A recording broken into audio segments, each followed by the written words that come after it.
Hello everyone and welcome. I think it's good afternoon for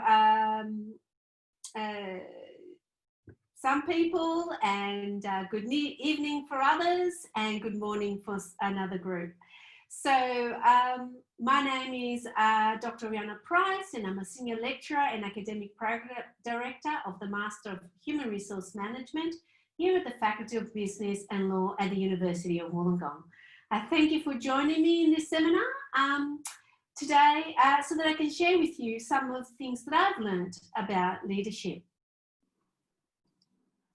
So what is this thing called leadership? Just a few days ago, and I do this from time to time, I entered the word leadership in Google Scholar, the search engine for academic sources, and over 4 million hits popped up. This is an indication of the popularity of this subject in business research. I then did something else. I then inputted the term leadership in Google All Sources search engine and got over 2 billion results. Then I clicked on images and I got numerous of these little wordles which attempt to capture the words that represent leadership. So I'm showing you these lovely little pictures here. Excuse me, these lovely little pictures over here. And what we can see from these pictures is there are multiple interpretations of this concept called leadership, and there certainly isn't any shortage of research.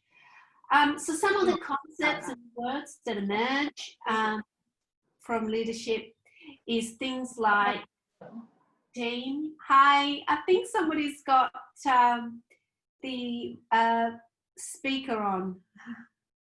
Anyway, so what we can see is that multiple words are used to describe this concept of leadership, like team, responsibility, inspiration, competence, trust, power, self-reliance.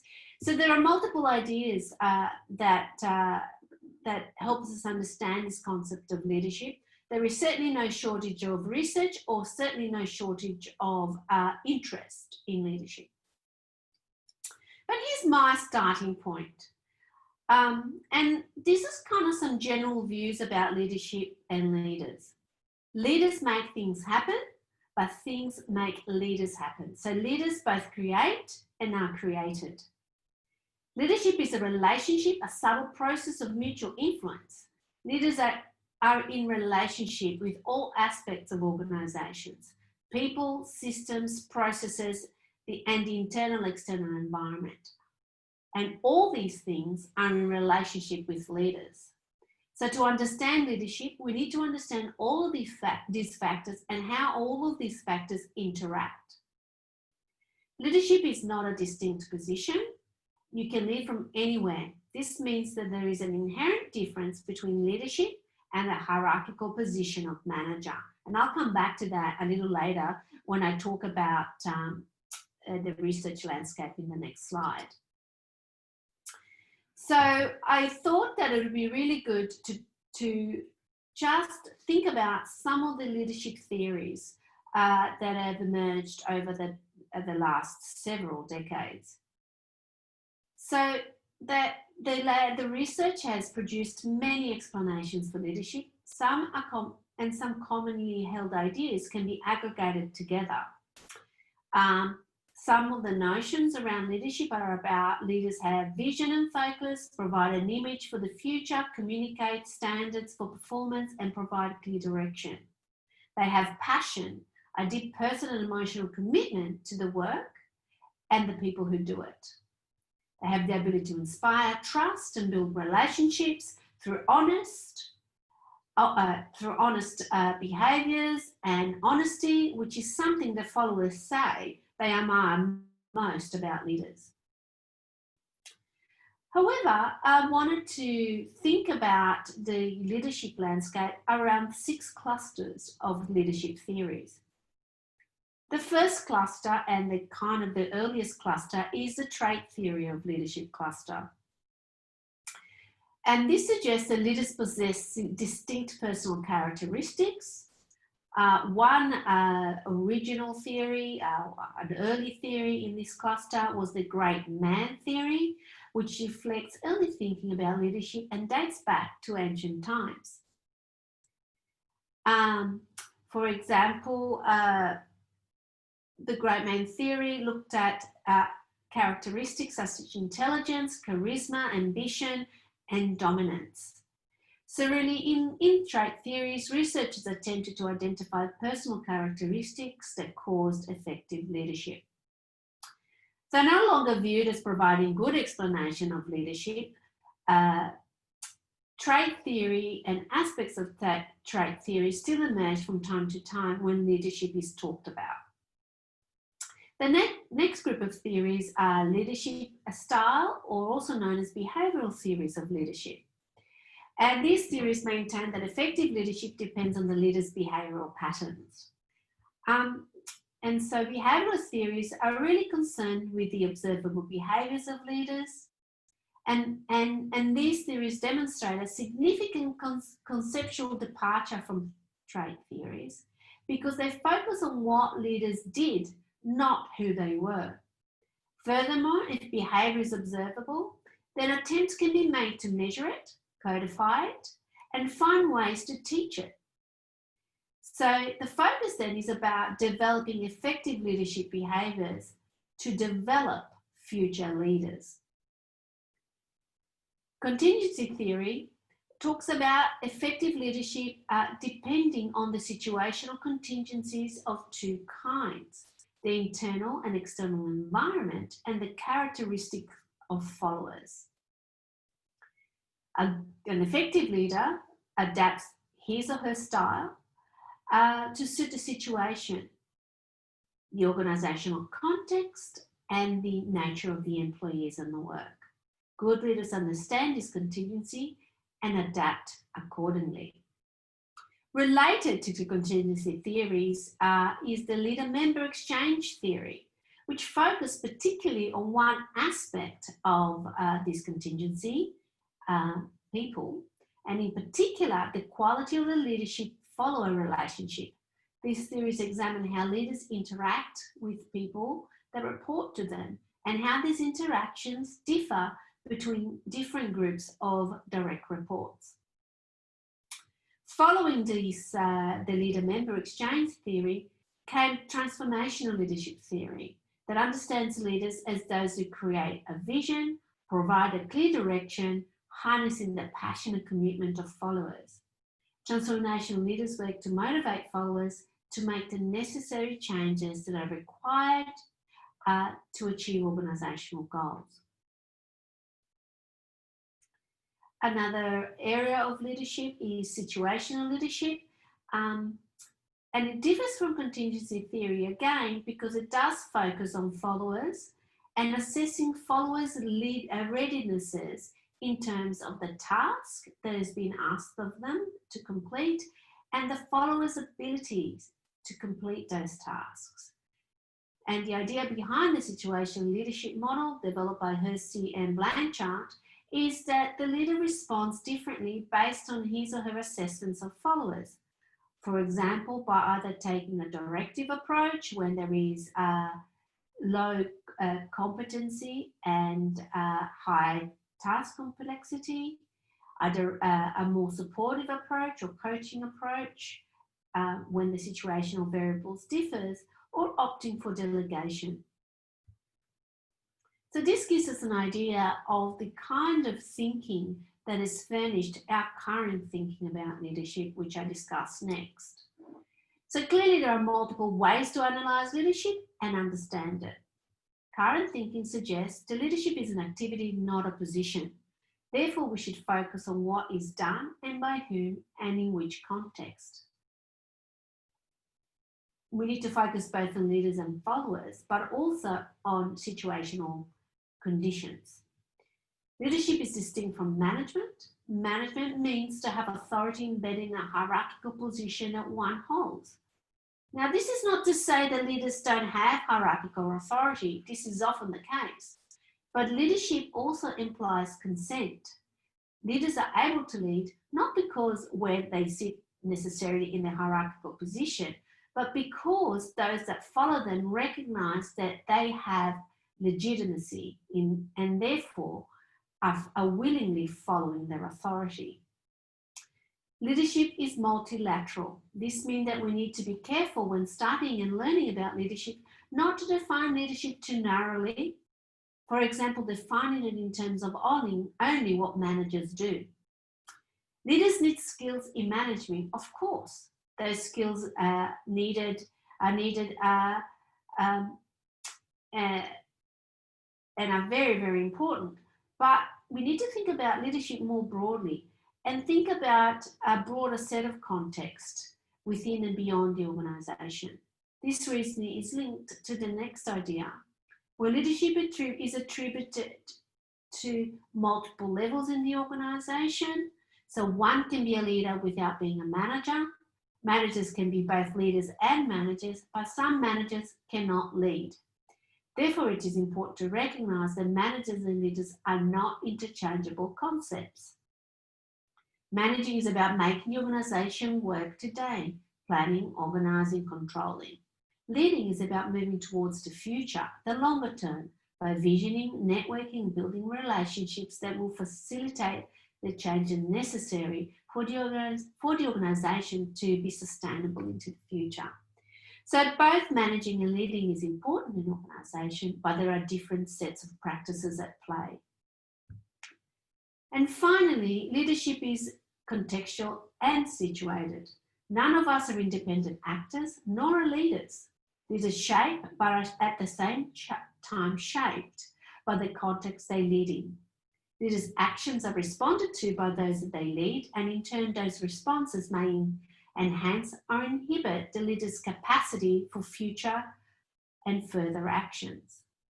It is naive to think that leaders may only reside at the top of the organisational tree. Leaders can be found throughout the organisation, and to solve the many wicked problems we face in organisations today and in society today, we need leadership at all levels. Finally, leadership is there is no longer a single formula for leadership or one best way or not single best trait. We need to remember that leadership is situational and contextual. What I mean by that is that it emerges in the situation and it must be considered a process of mutual influence between the leader and those that accept her legitimacy, and together working cooperatively towards an agreed and an embraced process to move organisations into the future.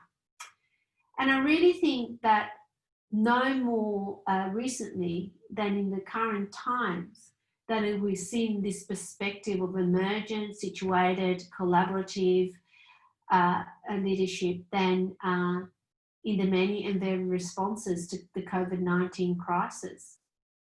And I'd like to speak briefly from the Australian perspective, and in particular our Prime Minister Scott Morrison has demonstrated significant leadership and has had the state premiers across Australia.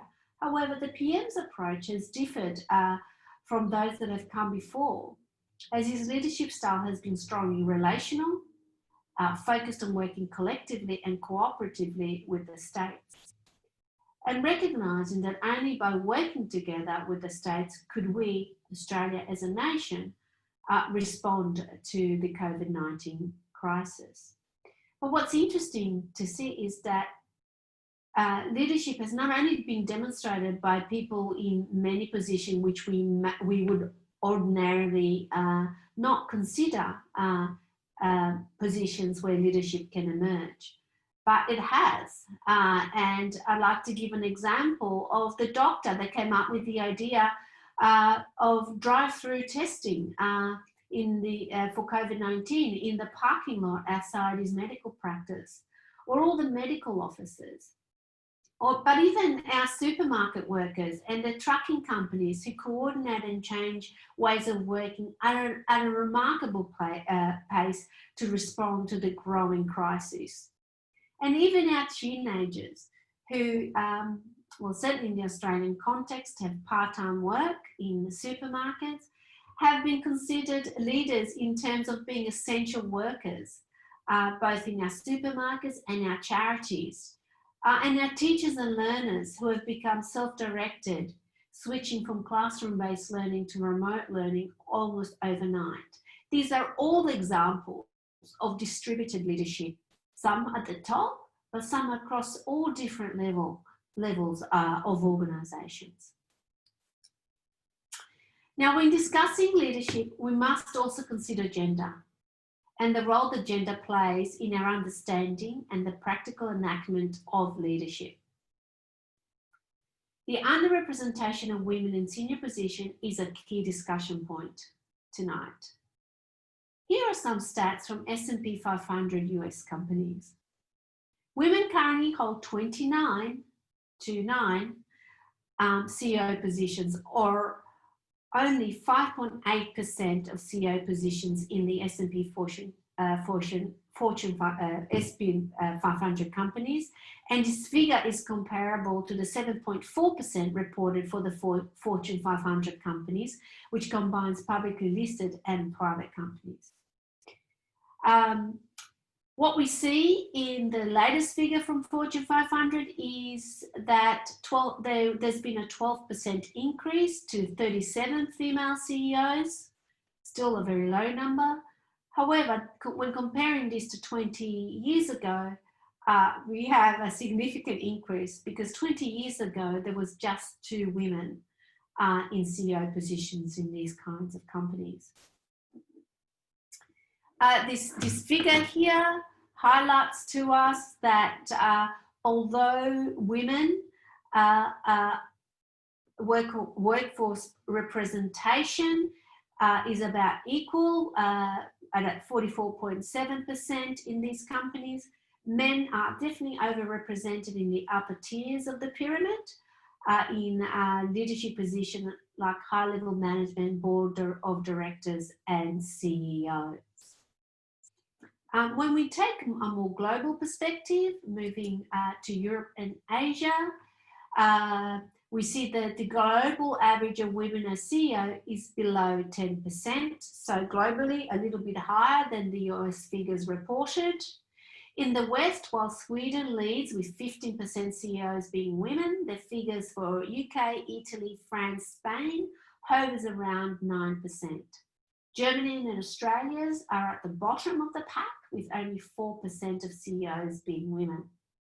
There are more women CEOs in Asia Pacific region than in the US or Europe when we calculate this as a percentage of total CEOs in these countries. While in Asia and Australia, 11.8% of CEOs are women, in Europe and the Americas, this percentage is about 7.8%. In India, the percentage of women CEO is about 12.9% and is better than the average for APAC and Australia. However, the champion of women leadership are countries like Singapore, Vietnam, and the Philippines, where over a quarter of all CEOs are women. When we think about the industry in which women lead, almost 30% of women CEOs are leading in services businesses, closely followed by the retail sector. Banking and financial sector attract about 17.4% of women CEOs, while healthcare, which is dominant employer of women, has only about 13% of women in leadership positions. So it's actually quite interesting. And now I'd like to talk a little bit about why this might be the case. So leadership and gender. So the stats do tell us that there are certainly differences in representation of women in senior positions in organisation. Women are certainly underrepresented. But what does the research tell us about these differences? Thus far, the research suggests that when considering men and women in similar positions, there is very little difference between how each leads in terms of performance, so the performance outcomes. However, research suggests that there are differences in how women are perceived by others when in leadership roles, and these differences are considered to contribute to the glass ceiling. So what is the glass ceiling? This is a metaphor which refers to an unseen and unspoken limit on how high women can rise in an organisation. And of course, this doesn't just apply to women, it also applies to minorities. One reason for the glass ceiling when we talk about women may be very well attributed to the fact that we are less used to seeing women in senior executive roles. We've just seen the underrepresentation. And because we are less familiar with women in leadership roles, we may be in fact less comfortable with women in these roles. And conversely, because we see less women, we see more men in these roles, and therefore we may actually be more comfortable with men in leadership roles. Therefore, the underrepresentation of women in leadership has a multiplier effect. Not only are there less women, but we might actually be perpetuating the stereotype of associating leadership with males and maleness. So in what ways are women perceived differently as leaders? Well, there are a couple of aspects that we'll discuss in the next two slides, in this slide and the one following. Women often have to respond to conflicting expectations.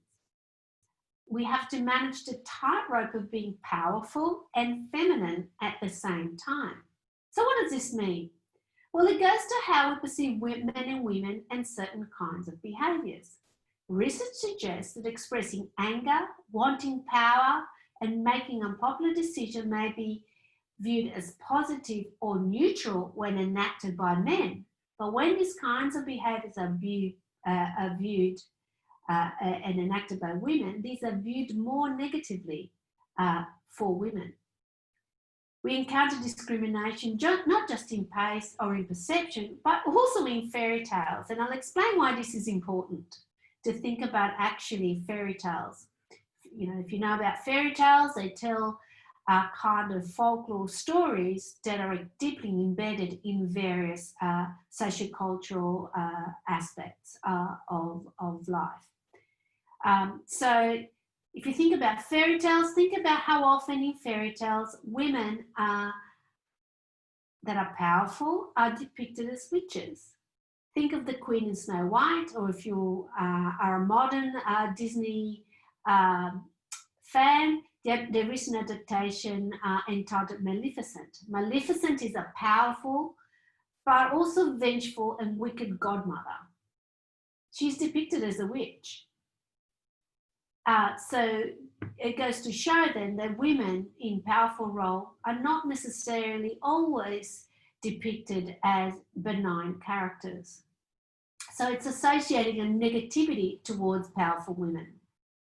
And when we're not depicted as witches, we are depicted as damsels in distress, like Cinderella and Sleeping Beauty, needing to be rescued by the brave prince.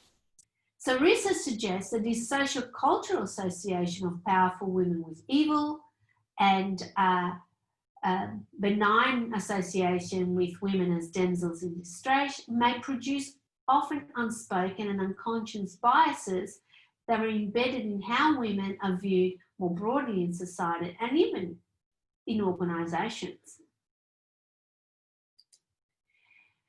So other aspects of gender and some challenges associated are women pay a higher price for leadership positions. There is a gender difference with respect to impact of parenting between men and women.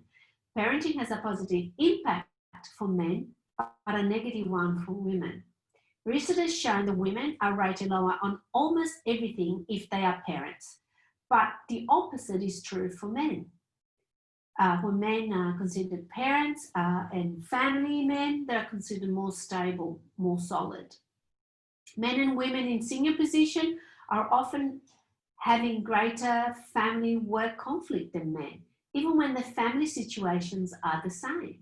This perception has often been associated with seeing women as less promotable. Women may also have greater career interruption, and research has shown that even when considering men and women who say they have reduced their work hours to take care of a child or a family member, women are twice as likely as men to say this has hurt their careers overall. And the comparison is 35% of women thinking that this has a negative effect, in contrast to 70% of men. About 1/3 of women who took significant amount of time off from work for family reasons said that this hurt their career, compared to 18% of men. I guess on the upside though, women that do say that they've taken steps towards reducing their career, their work time to be mothers, 90% of women report that actually they say that they're glad they did this.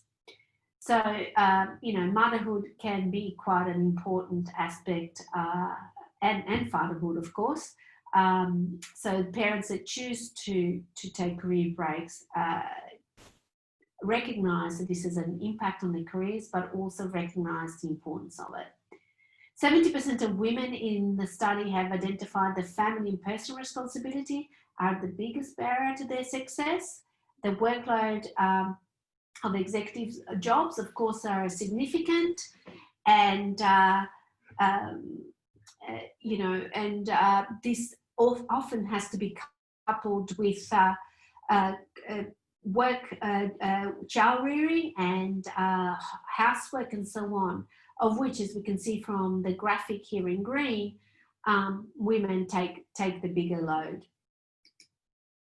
So now I want to then briefly talk about the tendency to the glass cliff, and this tendency for women to be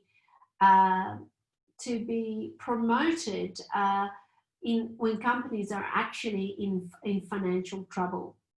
The research has shown, both by Glass and Cook, and other research by Raymond and Haslam, and more recently by Morgloff and colleagues, that women are more likely to be selected over men in times of crisis, and that women tend to be promoted in organisations who have shown an overall stock market decline. This idea of the class cliff suggests that women then are put in higher risk positions, have less authority to accomplish the strategic goals, and essentially tend to be set up for failure more strongly than men. So, what can be done about this? Well, for women, first of all, I think we need to think about, I certainly don't have a solution, but we need to think about things that can be done. And I think there are multi-perspectives that is necessary. For women, we need to think about how we actually evaluate women. For women, failure is ascribed to them rather than the conditions surrounding a high-risk position. Particularly when women are appointed to high-risk positions, support must also be given. We need to examine the criteria by which women are judged and the expectations of them compared to men. So we need to judge women by the same conscious and unconscious criteria that we judge men. I will now focus on commenting on some of the findings that might be useful to think about from countries that are doing better. The World Economic Forum Global Gender Gap Report discusses the most gender balanced countries, those that have worked on closing the gap between the genders and those that have regressed. The measures focuses on 4 key factors: economic participation and opportunities, so that's women in the workforce, through the development of family-friendly state and organisational policies, as well as women being afforded opportunities to compete for promotions on an even playing field. Educational attainment, women being given the opportunities to be supported in education, an educational pathway, health and survival. So this would include women being protected from domestic violence and also in childhood, and political empowerment, having women having the opportunity to make an impact on the wider policy agenda. So who's doing well? Iceland tops the world for closing the gender gap. In Iceland, political empowerment of women is strong and is most widespread across the different levels of political ministries. Workforce representation shows 85% of women in the labour force. Women are often achieve senior managerial positions. Around 45% of senior officials are women, and about 43% of company boards include 43% of women are on boards. So how do we rate in our region? Well, New Zealand is doing is number 1 in our region, followed by Australia and Singapore. So we do have some work to do to catch up, certainly in Australia, in terms of global standards. So we need to what we need to do is think about equity policies at all levels of government, and those policies to be applied within government and organisations. We need to ensure workforce participation for women at all levels of organisations, not just at entry levels. And we need to understand leadership better for both genders, so both genders can learn and not assume just because we've done leadership one way, it cannot change. So what can we do? Well, we need to think about a multi-perspective of leadership. We need to envision leadership differently. We need to develop our future leaders so that there are both strong and good role models for men and women. And what do I mean by good role models? We need to be critical about what constitutes effective leadership, and we need to go beyond social media popularity and challenge the existing role models. We need to challenge simplistic thinking that suggests that if men have most of the top roles, they must be doing something right. So why not get women to act more like men? I don't think that's the solution. As I've already discussed, I think we need to think about challenging existing frameworks. So we need to think about creating new role models that adopt some more effective leadership behaviours, and dare I say more commonly found in women. In making decisions about promotion opportunities to developing more senior roles, we need to think about those that demonstrate that they are competent, curious, empathetic, have integrity and coachability, rather than those that say that they are. We need to think about self-awareness over self-promotion and self-belief. We need to think about actually challenging those that take credit where credit is not due, those that are aggressive, because these behaviours have not been found to actually correlate well with strong leadership competence. We need to use more evidence-based assessments of these behaviours beyond typical job interviews. I think self-awareness is really important, and self-awareness is not a sign of weakness. People who see themselves in a more critical way than others do better, are able to prepare this, and this creates opportunities for growth and development, and therefore increases competencies. There are well-established gender differences in humility, and the findings stick towards women. So we need to think about humility as an important characteristic and behaviour for leaders, and particularly those in leadership role models. Research has shown that women are more likely to lead through inspiration, transformation, supporting people's attitude and beliefs, and aligning people with meaning and purpose. So we need to seek leaders that look to winning the hearts and souls, rather than leadership being a popularity contest. We need to learn about how to inspire people. We also know that service to others rather than service to self is an important characteristic that we need to promote in our leaders. Research has shown that female leaders are more likely to coach, mentor and develop the direct reports, and there seems to be a tendency towards nurturing the talent of others, including direct reports, through feedback and direction and helpful growth. This service to other people rather than self means that they're being less task focused and more relationship focused with employees. So enabling the success of others, and in turn finding that the success of others is actually the success for self. Building relationships is really important, so connecting to people on an emotional level rather than a superficial just likes level. So what I'm saying here is that actually role models for both men and women need to be more encompassing, and we need to be thinking about leadership differently.